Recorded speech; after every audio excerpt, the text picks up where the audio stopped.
Red wine splashed across her uniform. Laughter erupted, phones recording, eyes glinting like glass.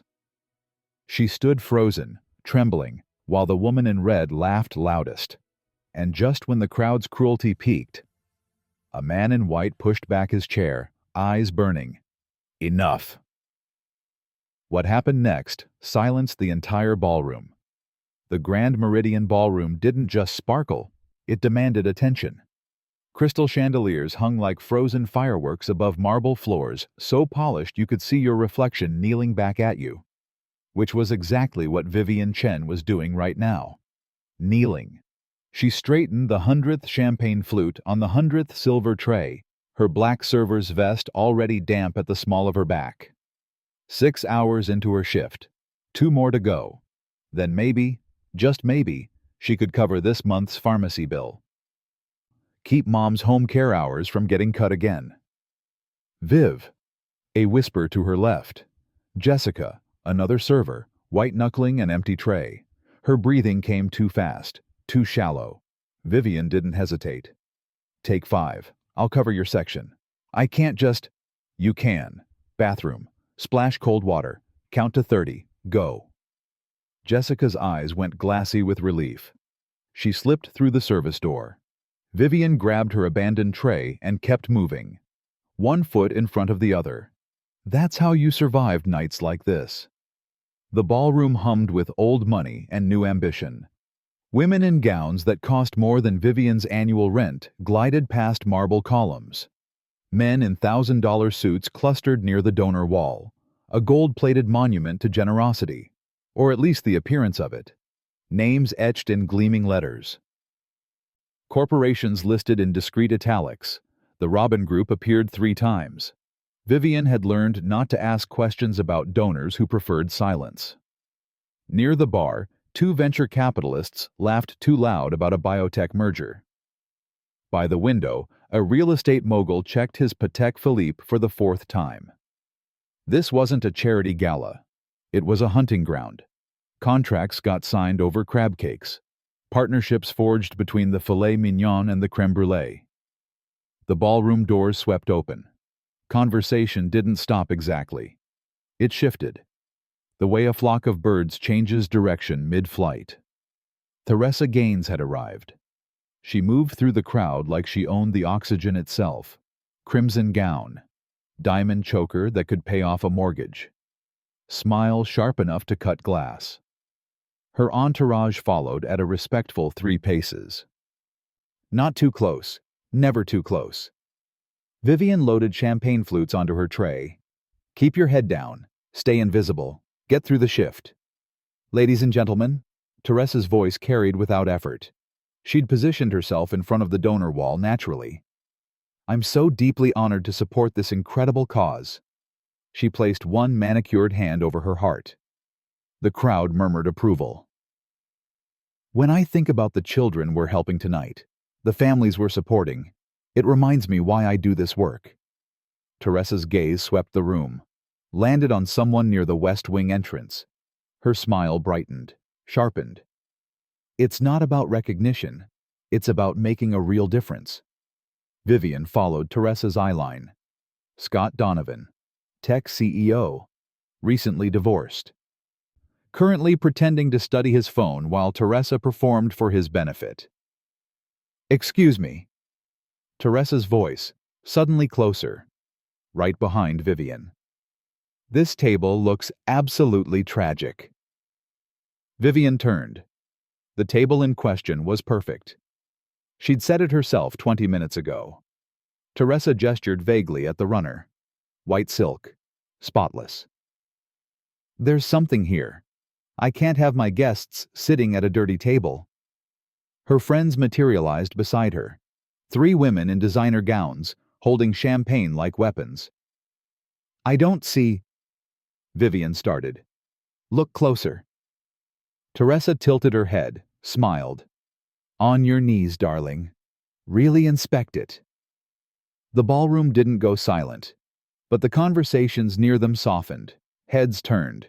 Just enough to watch, not enough to intervene. Vivian's jaw tightened. She glanced at the table runner again. Nothing. Not even a water spot. But the pharmacy bill flashed through her mind. Mom's prescription. The home care aide who kept her mother from falling when her legs gave out. She knelt, pulled a cloth from her apron, dabbed at invisible stains while Teresa's friends giggled behind their hands. That's it. Really get in there. Vivian's hands didn't shake. She wouldn't give them that. 30 seconds. 45. Finally, Teresa waved her off like dismissing a dog. Better. You can go now. Vivian stood, smoothed her vest, walked toward the bar without looking back. Her face burned, but her expression stayed neutral. Professional. Invisible. Behind her, Teresa's voice dropped to a conspiratorial whisper. Ashley. Monica. Come here. The three women huddled close. Teresa's smile widened. Let's make tonight unforgettable. Thank you for being here with me. I'd truly love to know, where in the world are you right now? Please take a moment to comment your location below. Every comment reminds me why I love sharing these stories with you. Vivian pushed through the service door. The kitchen hit her like a wall of heat and noise. Order up! Move! Move! Move! Chef Armand bellowed from the pass, his white coat spotted with sauce. He caught Vivian's eye, raised one bushy eyebrow. You good? She nodded once. He didn't push. That was Armand. He'd seen 20 years of galas, 20 years of staff getting chewed up by guests who forgot they were human. Lane 3 needs champagne. Priya appeared beside her, floor captain's headset crooked on her hijab. Her voice stayed low, professional. And whatever just happened out there, document it. Time, table number, witnesses. I'm fine.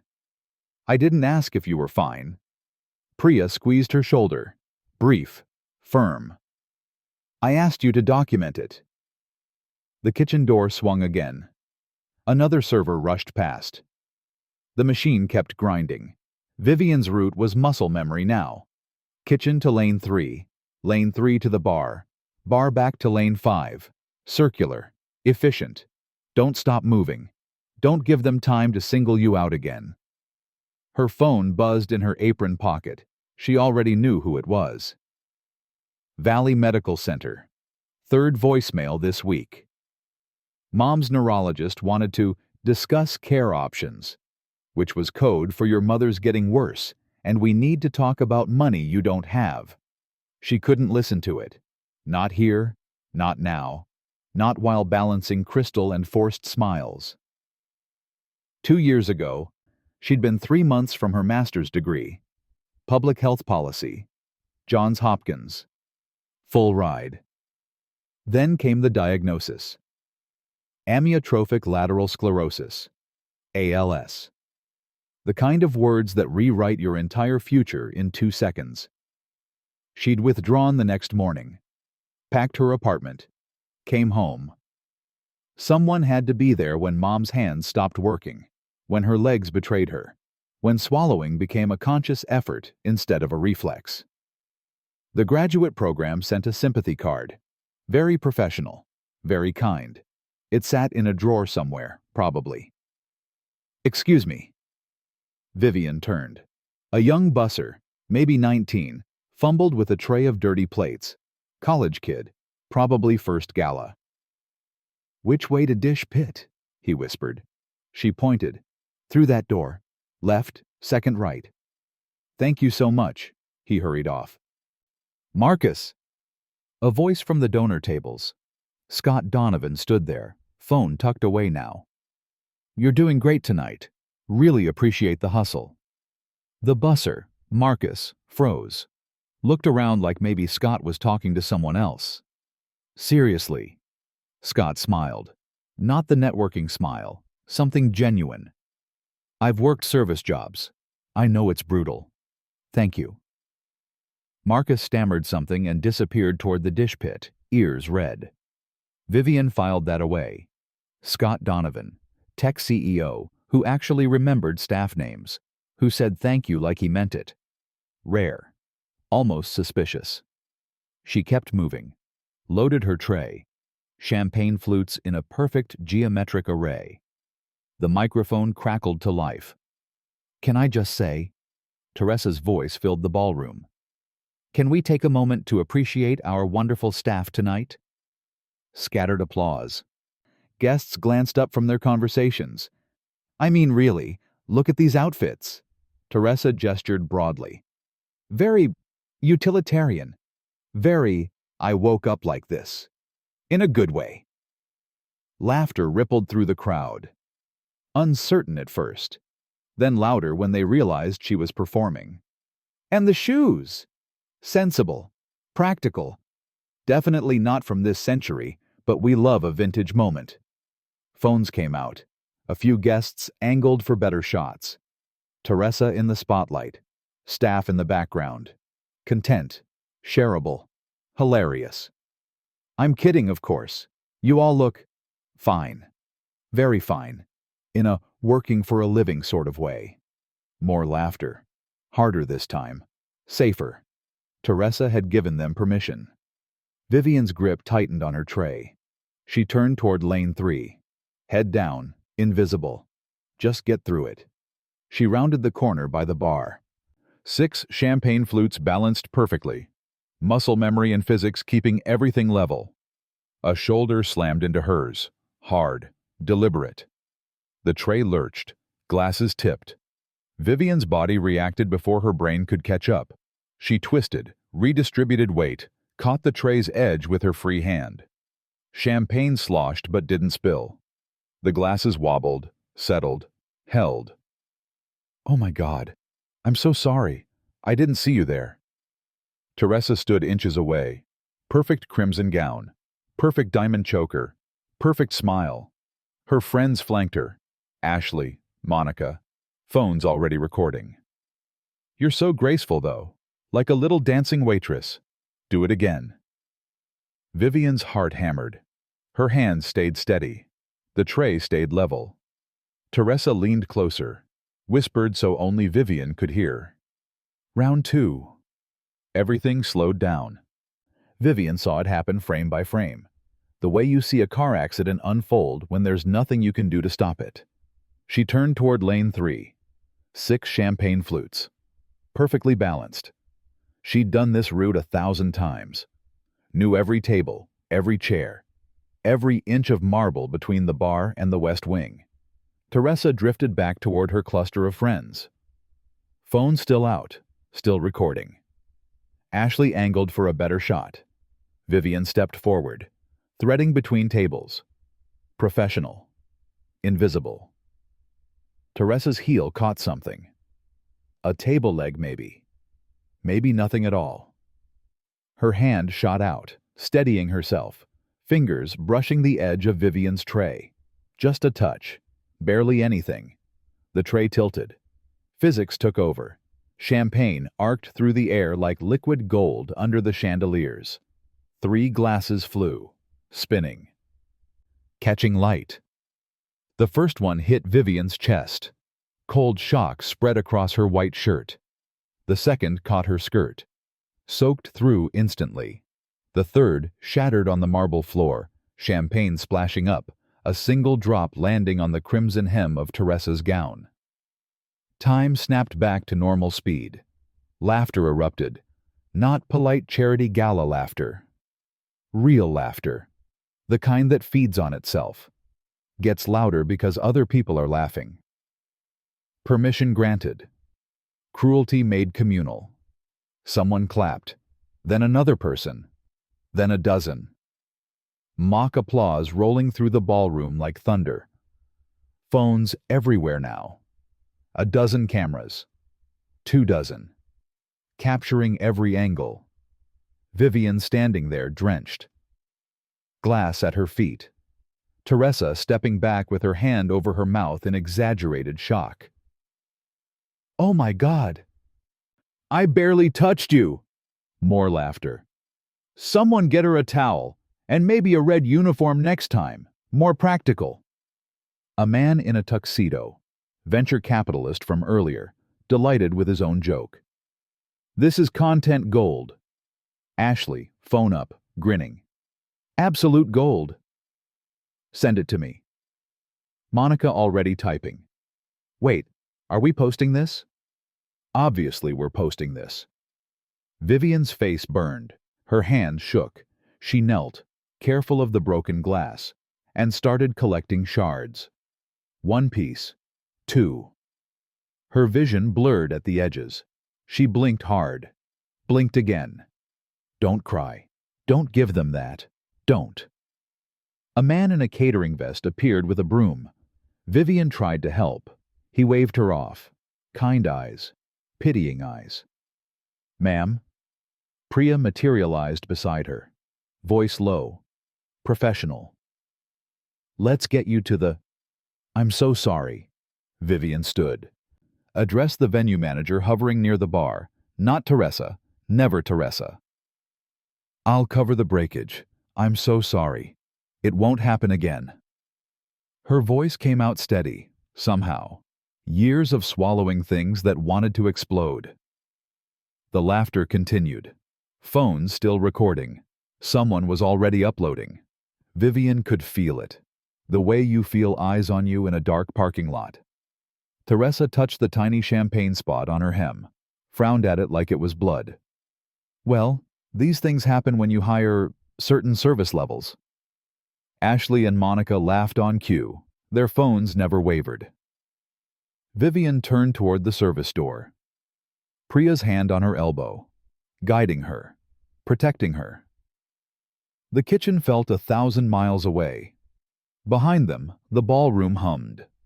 Conversations resuming. The show over. Entertainment delivered. Back to business. Vivian's shirt stuck to her skin. Cold. Sticky. The pharmacy bill flashed through her mind. Mom's prescription. The care hours. How many shifts would this cost her? How many witnesses would complain? How many videos would her supervisor see by morning? She pushed through the service door. The kitchen noise hit her. Chef Armand looked up. His face went dark. What the hell happened?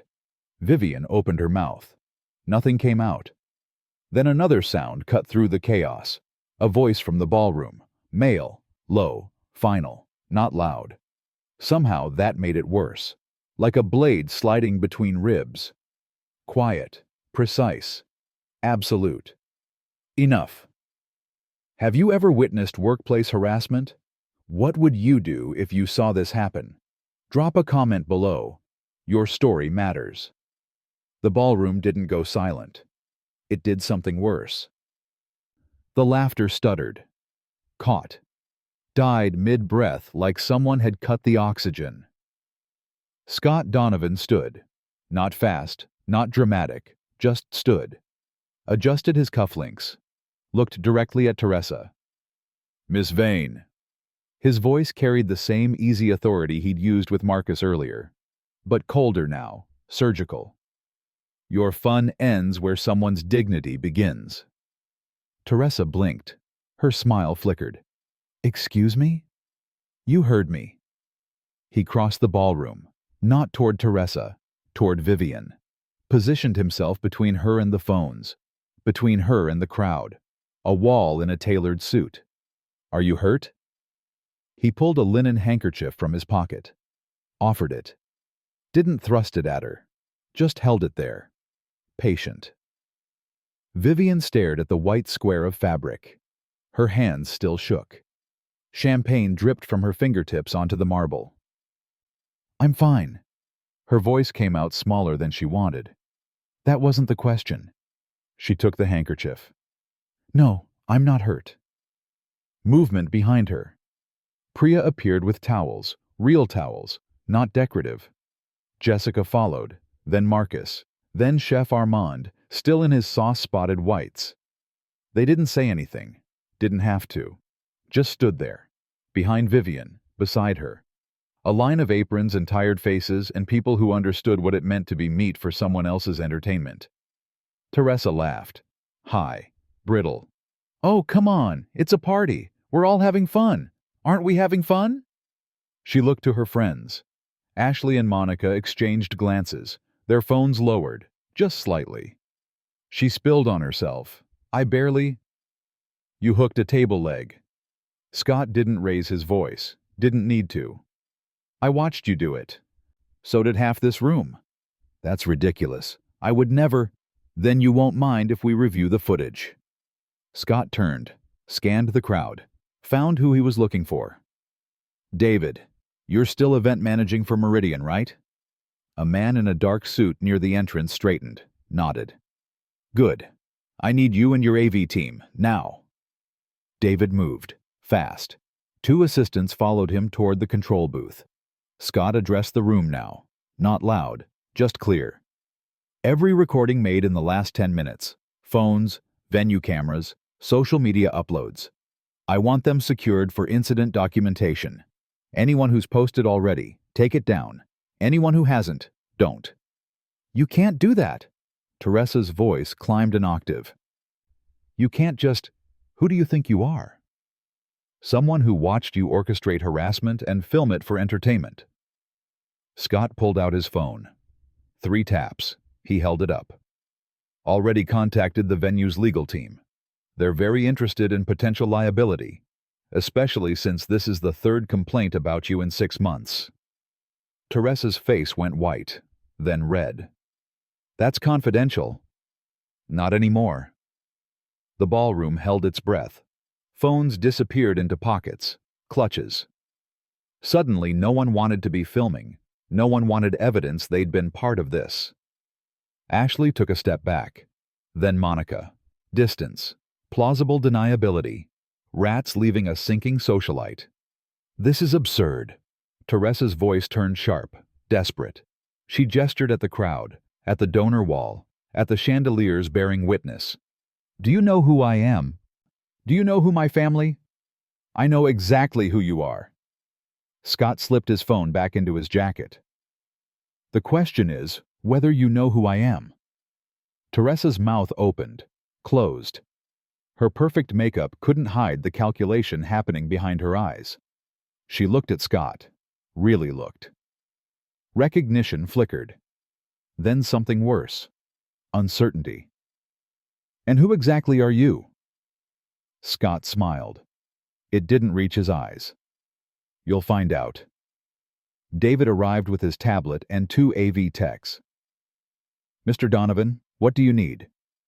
Scott reached into his jacket, pulled out a sleek card case, handed David a business card. David's eyes widened. He looked up, looked at the card again. Oh. Problem? No, sir, no problem at all. Teresa craned her neck. What is that? What does it say? Scott addressed the room, still calm, still measured. Like he was explaining quarterly earnings to a board. My name is Scott Donovan. I'm the CEO of the Robin Group. We're the principal underwriter for this venue. And if you check tonight's program, page 4, we're also the lead sponsor for the new pediatric wing at Valley Medical. Murmurs rippled through the crowd. Phones came back out. But not for filming, for searching, confirming. The Robin Group. That Robin Group. The one that appeared 3 times on the donor wall. The silent backing behind half the city's major development projects. We have a zero-tolerance policy for workplace harassment at any event we fund. Scott's voice hardened. Just slightly. Enough. David, I need security to escort anyone who participated in the mockery outside. Statements will be taken. Names will be documented. Yes, sir. Wait. The venture capitalist who'd made the red uniform joke went pale. I didn't mean, it was just a... Outside. Now. Security moved. Professional. Efficient. 4 guests were shepherded toward the exit, including the venture capitalist, including Ashley.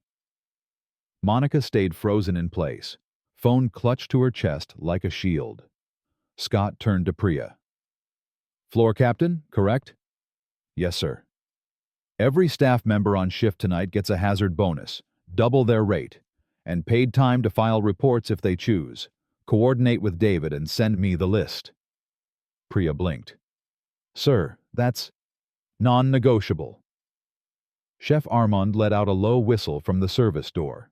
Jessica's eyes went glassy. Marcus looked like he might cry. Scott touched Vivian's elbow. gentle. "Can we talk? Privately?" She nodded. Followed him toward the service corridor, away from the phones, the stairs, the crowd that had laughed 3 minutes ago and was now desperately pretending they'd never found it funny. He stopped near the coat check, turned. "You have options. You can file a formal complaint, pursue legal action, or walk away and never think about this again. Whatever you choose, I will back you. Financially, legally, publicly. Your call, not mine." Vivian's throat tightened. "Why?" "Because I've been the person on their knees picking up glass." He said it simply, matter of fact. And because what she did wasn't a mistake, it was calculated cruelty. Those are different things. Behind them, Teresa's voice climbed to a shriek. "Where's my phone? I need my phone!" Monica handed it over. Teresa's fingers flew across the screen. "Michael, it's me. I need you here, now. Yes, I know what time it is. I don't care. The Meridian. Bring the crisis team." She paced, heels clicking like gunshots. "It was performance art, social commentary, satire. We'll frame it as..." "What?" "No, listen to me. We can spin this. And if that little server tries to..." "Ms. Vane." Scott's voice cut through her spiral. He stepped back into the ballroom. "I'd reconsider that threat." "Threat? I didn't threaten anyone. I'm simply protecting my reputation from a vindictive employee who clearly..." "She's not an employee. She's a contract worker. Different legal protections. And before you call your attorney to smear her, you should know something." He pulled out his phone again. 3 more taps. Held it up so she could see the screen. Vivian couldn't read it from where she stood. But she watched Teresa's face drain of color. "What is that?" "A list. Every contract my company holds with organizations connected to your foundation. Development deals, sponsorships, joint ventures." Scott's smile returned. Sharp. Final. "Effective immediately, the Robin Group is reviewing every single one. Full audit. Legal compliance. Ethical standards." "You can't..." "I absolutely can. It's in the boilerplate. Section 12. You'd know that if you read contracts instead of just cashing the checks." Teresa's hand trembled. The phone slipped. She caught it. Barely. "This is blackmail. This is consequence. If you're cheering for Scott right now, smash that like button. And share this with someone who needs to see that standing up works." The ballroom went still. Not scared still. Fascinated still. Watching a public execution in real time. Bloodless, brutal, efficient. Teresa looked around, at faces that had laughed with her 5 minutes ago. Now? Nothing. Blank walls. Political distance. No one wanted to be her friend anymore. Not tonight. Maybe not ever. She turned, heels clicking faster now, headed for the exit. Monica hesitated, then followed. Loyal or trapped, hard to tell.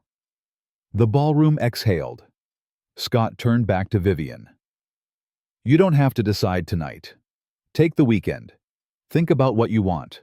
Whatever you choose, you won't face this alone." Vivian nodded. Couldn't speak yet. Didn't trust her voice. Behind her, Chef Armand muttered something in French. Priya squeezed her shoulder. And for the first time in 2 years, Vivian Chen felt something she'd almost forgotten. Protected. The cloakroom smelled like expensive perfume and mothballs. Vivian stood in front of the small mirror, peeling off her champagne-soaked shirt. Her hands still shook. Adrenaline or shock or both.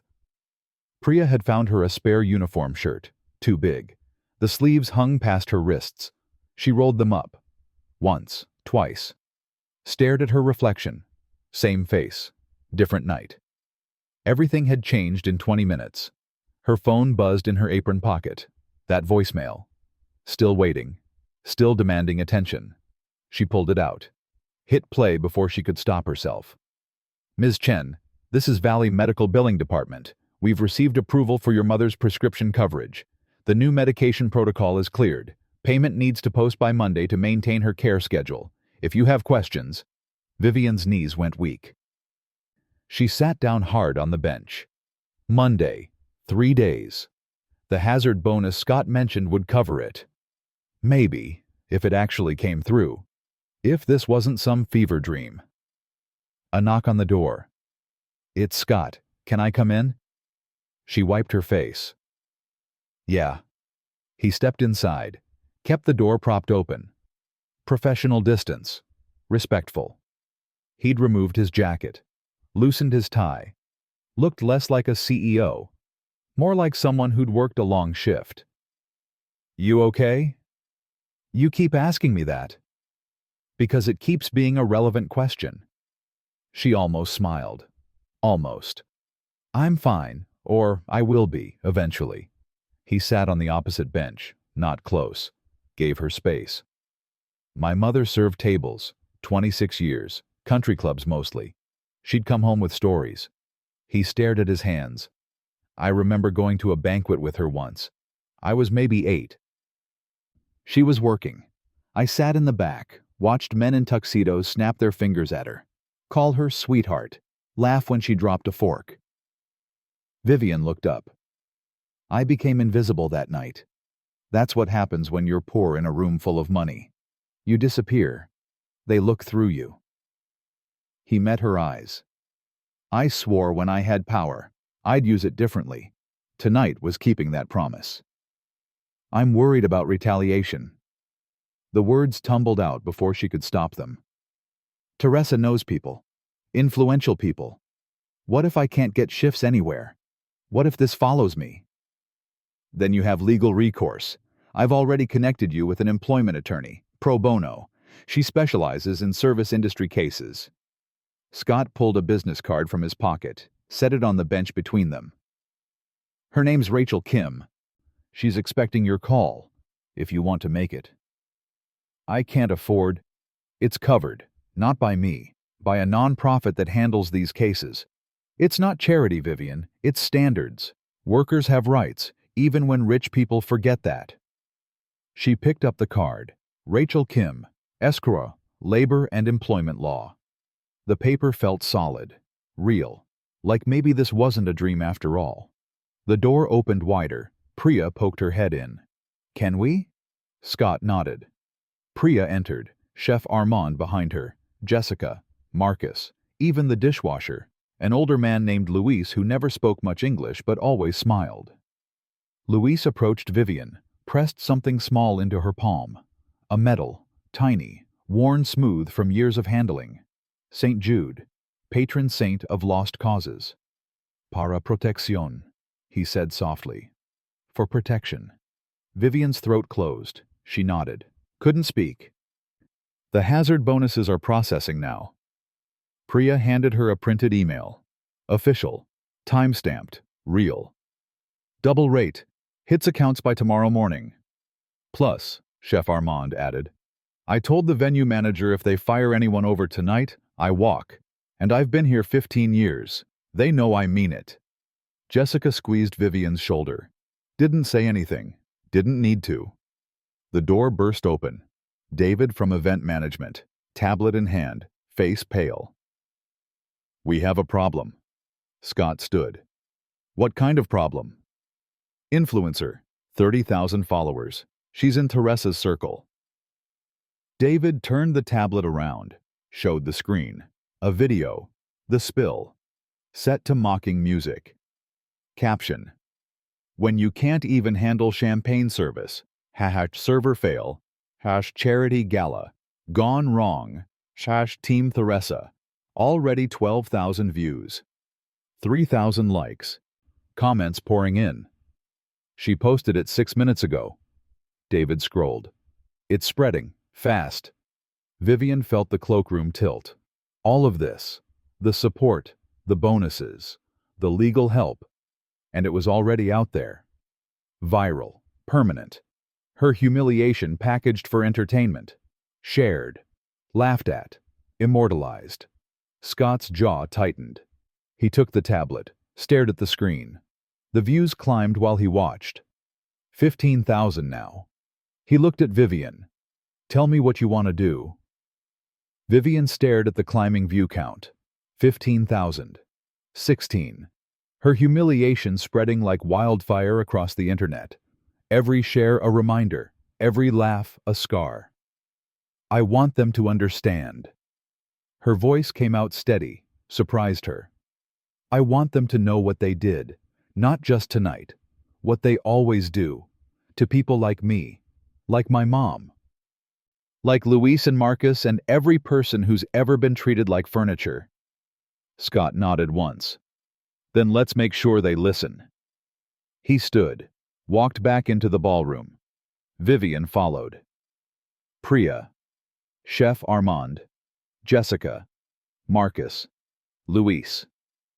They moved as a unit, not hiding anymore, not invisible. Scott crossed to the stage, climbed the 3 steps, took the microphone from its stand. The ballroom quieted. Conversations died. Forks paused mid-air. Good evening. For those who missed it, I'm Scott Donovan, CEO of the Robin Group. He didn't smile, didn't soften it. In the last hour, one of your fellow guests orchestrated the public humiliation of a service worker. Some of you laughed. Some of you filmed it. One of you just posted it online for entertainment. Uncomfortable shifting, cleared throats, eyes found the floor. Let me be clear. That kind of behavior has no place at events I fund. More importantly, it has no place in a society that claims to value human dignity. He paused. Let that sink in. The worker who was targeted tonight has asked to remain anonymous, so I won't share her full name, but I will share what I'm doing about this. He pulled out his phone. 3 taps, projected a document onto the screens flanking the stage. Tonight, the Robin Group is establishing the Hospitality Dignity Fund. Its purpose: to provide legal aid, emergency financial support, and advocacy for service workers who experience harassment or abuse. He looked directly at the venture capitalist being escorted back in by security. We're seeding it with $500,000. I invite anyone here who wants to prove they care about more than optics to match even 10% of that. Silence. Then movement. A woman in an emerald gown stood, walked to the donation table, pulled out her phone, typed. A notification flashed on the projection screen. $25,000.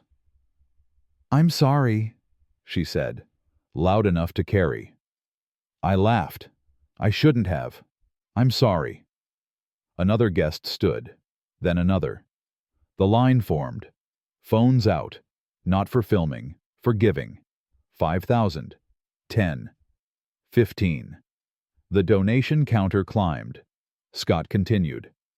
Additionally, we're launching the Vivian Fellowship. Full tuition and living expenses for service workers pursuing education. Plus legal aid if they face retaliation for reporting abuse. He looked at Vivian. Right at her. Because one person's courage shouldn't be the exception. It should be the standard. Applause started, tentative at first, then stronger, real, not mocking, not performative, actual acknowledgement. Chef Armand wiped his eyes. Priya gripped Vivian's hand. Across the ballroom, Teresa stood frozen. Her date, some hedge fund manager, checked his watch, murmured something about an early meeting.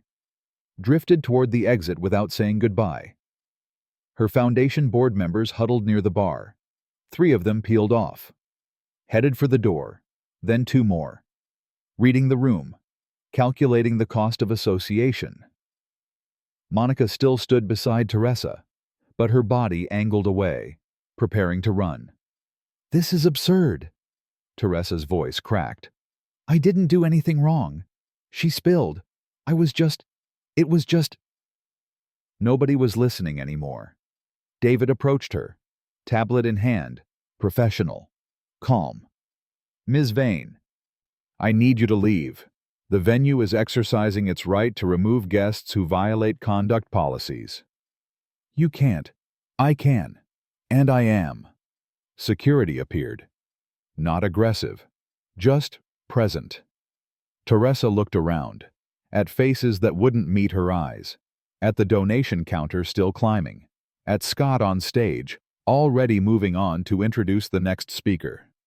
She grabbed her clutch, turned, walked toward the exit with her chin up and her shoulders back, pretending this was her choice, her decision, her exit strategy. The ballroom exhaled. Scott descended from the stage, returned the microphone, made his way through the crowd toward Vivian.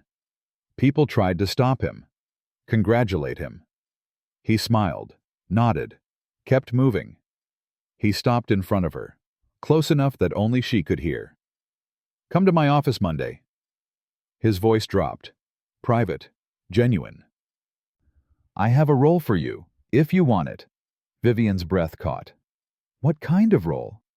The kind where you help build something that matters, where your experience becomes other people's protection. He tilted his head. Think about it. No pressure. But if you're interested, let's talk. He handed her another card, different from the attorney's. This one had his direct line. Monday, 10 a.m. If you show up, we'll figure it out together. He turned, walked back into the crowd, disappeared into handshakes and conversations, and the machinery of power being redirected. Vivian stared at the card, at the phone number, at the possibility it represented.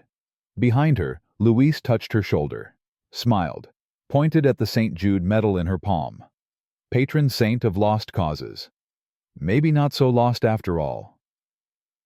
Drop the name of someone who's been your Scott, the person who stood up for you when no one else would. Let's celebrate real heroes in the comments. Vivian woke to 73 notifications. She lay in her childhood bedroom, Mom asleep down the hall, and watched her phone screen light up like a slot machine. Messages, tags, shares. The video was still spreading, but now it had company. She scrolled through headlines.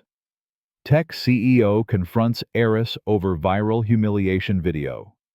Robin Group halts million-dollar contracts after gala incident. New fellowship offers service workers path to education. Local news. National outlets. Twitter threads dissecting every angle. Her face, blurred in most shots, thank God, but her story everywhere. The spill, the laughter, Scott's intervention, the donations pouring in. Her DMs were flooded. Servers from across the city. Some she knew, most she didn't. Thank you for standing up. I've been harassed 3 times this month and never reported it. You gave me courage to file my complaint. 6 months of wage theft. Finally doing something. My daughter wants to go to culinary school, but we can't afford it. Is the fellowship real? Real. That word kept appearing. Like they couldn't believe it either. Vivian's hazard bonus had posted. The pharmacy bill was paid.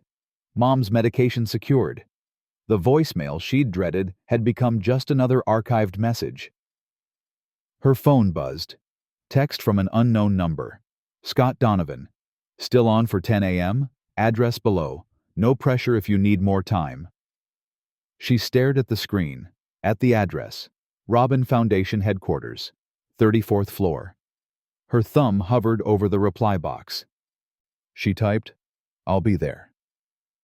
Vivian's getting messages from servers across the country. If this story resonated with you, leave a comment saying, I see you. Let's show the algorithm this matters. The Robin Foundation occupied the kind of office space that felt designed to intimidate. Floor-to-ceiling windows. Modern art that probably cost more than Vivian's entire education. A receptionist who smiled like she meant it. Ms. Chen, Mr. Donovan is expecting you.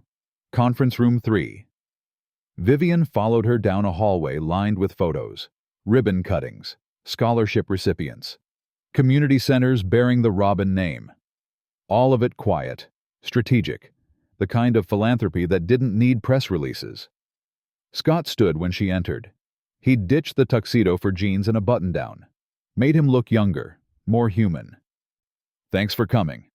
He gestured to a chair. "Coffee? Water?" "I'm good." He sat across from her, slid a folder across the table. "Program coordinator for the Vivian Fellowship. That's the role. You'd oversee applications, coordinate with partner schools, connect fellows with legal resources when needed, build the infrastructure that turns what happened to you into protection for others." Vivian opened the folder. Salary number. Benefits package. Flexible hours noted in bold. Tuition reimbursement if she wanted to finish her degree. Her hands trembled slightly. She pressed them flat against the table. "I'm not qualified for this." "You're the only person qualified for this." "I dropped out of grad school. I've been serving tables for 2 years." "I don't know anything about running a program or—" "You know what it feels like to choose between dignity and survival." Scott leaned forward. "You know what it's like to be invisible in a room full of people who could help but don't.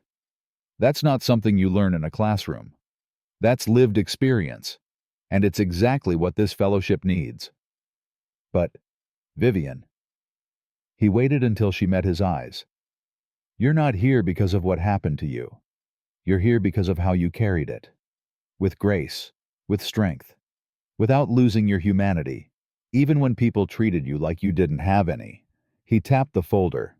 "That's leadership. Everything else, we can teach you." She looked down at the salary number again, at the benefits, at the line that said, "Flexible scheduling to accommodate family care responsibilities." Someone had thought about Mom, about the reality of her life, not just the optics.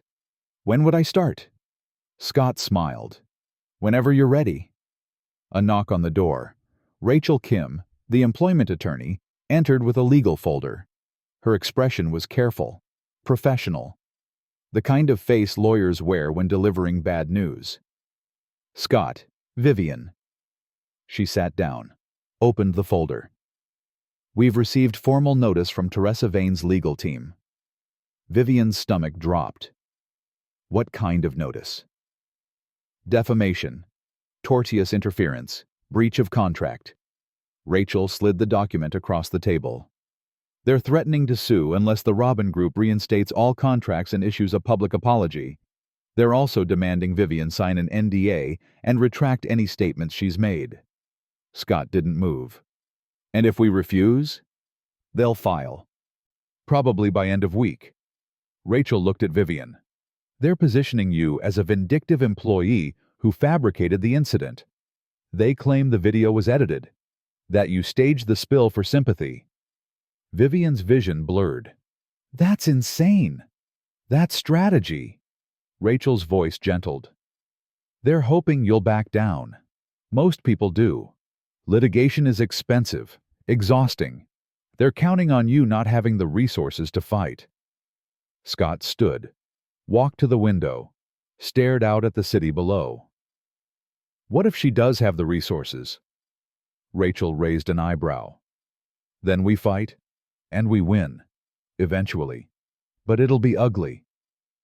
Vivian looked at the folder, at the job offer, at the future she'd been handed on a silver platter. All she had to do was walk away, stay quiet, let Teresa spin her version of events, keep herself safe, or fight. Risk everything.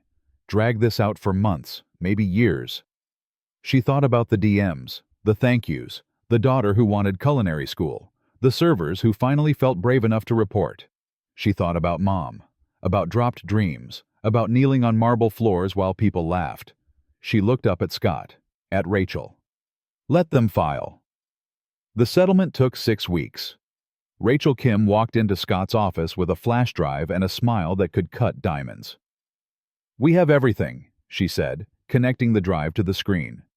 "Venue security footage, 23 witness statements, including the AV director who caught Teresa rehearsing her accidental bump with Monica an hour before service." The video played, crystal clear. Teresa pointing at Vivian across the room, demonstrating the motion.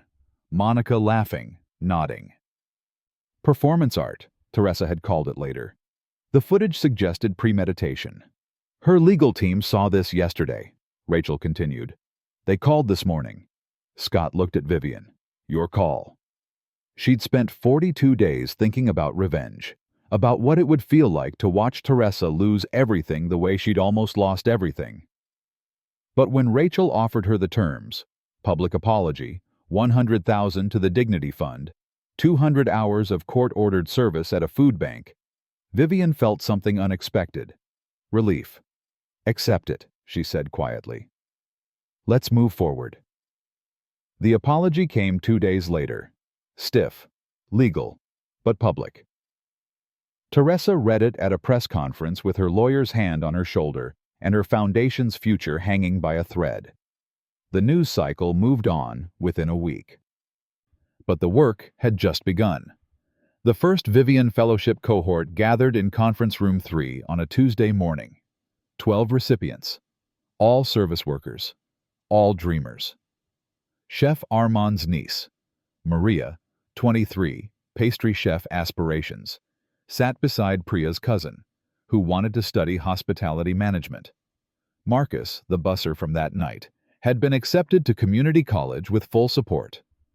A single mother who'd worked breakfast shifts for 11 years was finally pursuing her nursing degree. Vivian stood at the front of the room, heart hammering, hands steady. I know what it's like to choose between your dreams and your family's survival, she began.